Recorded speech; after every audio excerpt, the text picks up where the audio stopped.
Hello बच्चों, let's read the question. The question says oxyhemoglobin dissociation at the tissues occurs under. oxyhemoglobin dissociate होता है tissue में, वो कौन सी कंडीशंस हैं जिसकी वजह से इसका डिसोसिएशन जो है वो बढ़ जाता है या फेवर हो जाता है, फेवरेबल हो जाता है। क्वेश्चन को सॉल्व करने के लिए की कॉन्सेप्ट है ऑक्सीहीमोग्लोबिन। ना अब हमें इस क्वेश्चन को अगर सॉल्व करना है तो हमारा जो ट्रांसपोर्ट है ऑक्सीजन का, transport of oxygen actually done by three ways. One, in the form of oxyhemoglobin, that is by combining with the hemoglobin. ये 20 बेसिकली ये 97% ऑफ ऑक्सीजन जो है इसी के थ्रू ट्रांसफर होता है। ठीक है, इसमें क्या कर रहा है, हमारा हीमोग्लोबिन ऑक्सीजन के साथ कंबाइंड होता है एंड ऑक्सी हीमोग्लोबिन फॉर्म करता है, राइट। और दूसरा होता है in the form of plasma. तो यहाँ पे सिर्फ 3% ऑफ ऑक्सीजन ट्रांसफर होता है, लेकिन यहाँ पे हमारी मेन बात है ऑक्सी हीमोग्लोबिन की। सो ऑक्सी हीमोग्लोबिन का जो फॉर्मेशन है वो किस कंडीशन में फेवर्स होगा? ए, जब partial pressure of oxygen high हो। सेकंड, जब पार्शियल प्रेशर ऑफ CO2 लो हो। जब H प्लस आयन का कॉन्सेंट्रेशन लो हो एंड टेम्परेचर भी लो हो। ये कंडीशन तो होंगी फॉर्मेशन के लिए। लेकिन जब मैं बात कर रही हूं डिसोसिएशन,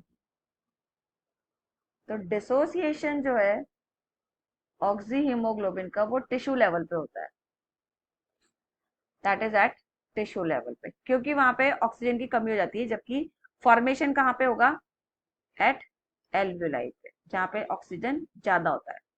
अब ऑक्सी हीमोग्लोबिन का डिसोसिएशन जो टिश्यू लेवल पे हो रहा है वो किस कंडीशन में होगा? ऑब्वियसली टिश्यू पे पार्शियल प्रेशर ऑफ ऑक्सीजन तो लो हो जाता है, partial pressure of CO2 high होता है, H plus ion concentration high.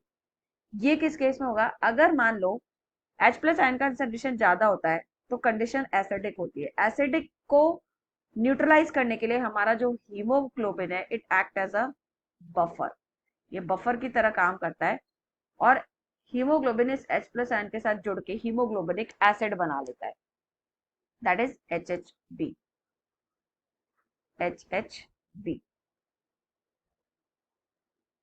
अब ये हीमोग्लोबिन एक एसिड जो बनेगा तो उसकी वजह से O2 तो रिलीज हो गया ना, तो टिश्यू पे क्या होता है? ऑक्सीजन को तो रिलीज करना है हमें टिश्यू लेवल पे, राइट। तो इसी वजह से H प्लस आयन का कंसेंट्रेशन ज्यादा होना चाहिए, मतलब पीएच लो होना चाहिए। H प्लस आयन कंसेंट्रेशन ज्यादा का मतलब ऑब्वियसली पीएच लो होना चाहिए, राइट।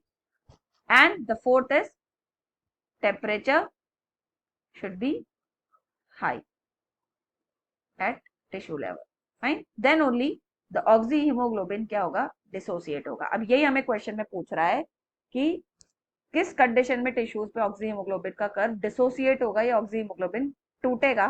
तो obviously at low P O two, low P O two A option में दे रखा है, लेकिन पी सीओ टू का पार्शियल प्रेशर लो दे रखा है, दिस इज रॉन्ग। बी में दे रखा है low partial pressure, high partial pressure of CO2 and high H plus ion, तो this is the correct answer. तो B option is the correct. यहाँ पे पार्शियल प्रेशर लो है but partial pressure CO2 high और H plus ion high है, तो उसको CO2 का हाई पार्शियल प्रेशर होना भी ऑक्सी हीमोग्लोबिन को तोड़ेगा to release more oxygen, and high H plus ion मतलब एसिडिक कंडीशन को न्यूट्रलाइज करने के लिए हीमोग्लोबिन ऑक्सीजन से अलग होगा। सी ऑप्शन में दे रखा high PO2, that is wrong, क्योंकि हाई PO2 पे तो फॉर्मेशन होगा। एंड डी में लो PO2 ये सही है, लेकिन लो H plus ion that is also wrong, क्योंकि लो H प्लस पे oxyhemoglobin dissociate नहीं होगा. So we'll go with answer A. So I hope you sorry, we'll go with answer B.